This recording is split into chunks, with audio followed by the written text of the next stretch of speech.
एक बार की बात है, एक हलचल भरे शहर में रवि नाम का एक रिक्शा चालक रहता था। रवि एक सरल और मेहनती व्यक्ति था जो अपने रिक्शे में लोगों को शहर भर में घुमाकर अपनी जीविका चलाता था। हर दिन वह सुबह होते ही उठता था, अपने रिक्शा को चमकाता था और चेहरे पर मुस्कान के साथ सड़कों पर निकलता था। रवि अपने दयालु हृदय और गर्मजोशी भरे स्वभाव के लिए जाने जाते थे। उन्होंने प्रत्येक यात्री के साथ सम्मानपूर्वक व्यवहार किया और सुनिश्चित किया कि वे अपनी यात्रा के दौरान सहज महसूस करें। वह खुशियां फैलाने में विश्वास करता था और अपने यात्रियों के दिन को खुशनुमा बनाने के लिए अक्सर चुटकुले सुनाता था या दिलचस्प कहानियां साझा करता था। एक धूप भरी दोपहर में जब रवि एक भीड़ भरे बाजार के पास यात्रियों का इंतजार कर रहा था, उसने देखा कि एक युवा लड़की एक बेंच पर बैठी है जो बेकाबू होकर रो रही है। चिंतित होकर रवि उसके पास आया और पूछा कि क्या सब कुछ ठीक है। नेहा नाम की लड़की ने आंसू भरी आंखों से देखा और अपने दिल की बात कह दी। नेहा एक छोटे से गांव से पढ़ाई करने का सपना लेकर शहर आई थी।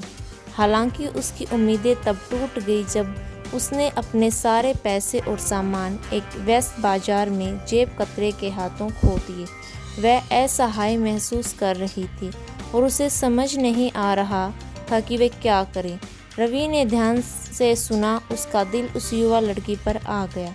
बिना किसी हिचकिचाहट के रवि ने नेहा को मदद की पेशकश की। वह उसे पास के एक कैफे में ले गया और उसके लिए गर्म भोजन खरीदा। जब वह खाना खा रही थी, रवि ने अपने संघर्षों को साझा किया और बताया कि कैसे उसने दृढ़ संकल्प और दृढ़ता से उन पर काबू पाया। उन्होंने नेहा को अपने सपनों को न छोड़ने के लिए प्रोत्साहित किया और उसे आश्वासन दिया कि दुनिया में अभी भी अच्छे लोग हैं। रवि की बातों और दयालुता से प्रेरित होकर नेहा का हौसला बुलंद होने लगा। उसे अपने भीतर एक नई आशा और शक्ति महसूस हुई। अपने स्वभाव के अनुरूप रवि ने भोजन या रिक्शा की सवारी के लिए कोई पैसा लेने से इनकार कर दिया। इसके बजाय उसने अपने फ़ोन नंबर के साथ एक छोटा सा नोट दिया और उससे कहा कि अगर उसे कभी सहायता या किसी से बात करने की ज़रूरत हो तो संपर्क करें। कई महीने बीत गए और रवि ने यात्रियों को लाने ले जाने और खुशियां फैलाने का अपना काम जारी रखा। एक दिन जब वह एक पार्क के पास आराम कर रहा था, उसे एक अज्ञात नंबर से कॉल आया। यह नेहा थी। उसने उत्साहपूर्वक यह खबर साझा की कि उसे नौकरी मिल गई है और वह अपनी पढ़ाई जारी रखने में सक्षम है। उसने रवि को उसके समर्थन के लिए बहुत धन्यवाद दिया और उसे अपने सबसे बुरे दिनों के दौरान दृढ़ रहने की शक्ति देने का श्रेय दिया। बेहद खुश और गौरवान्वित रवि की आंखों से आंसू छलक पड़े। उन्होंने महसूस किया कि कभी कभी दयालुता का एक छोटा सा कार्य किसी के जीवन पर गहरा प्रभाव डाल सकता है।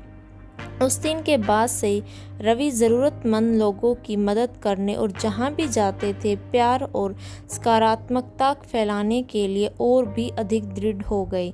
सुनहरे दिल वाला रिक्शा चालक रवि शहर में आशा और प्रेरणा का प्रतीक बन गया। उनकी कहानी जंगल की आग की तरह फैल गई और सभी को याद दिलाया कि थोड़ी सी दयालुता बहुत आगे तक जाती है। और जैसे ही उसने भीड़ भरी सड़कों पर अपना रिक्शा चलाया, रवि को पता चला कि वह एक समय में एक यात्री के साथ बदलाव ला रहा है।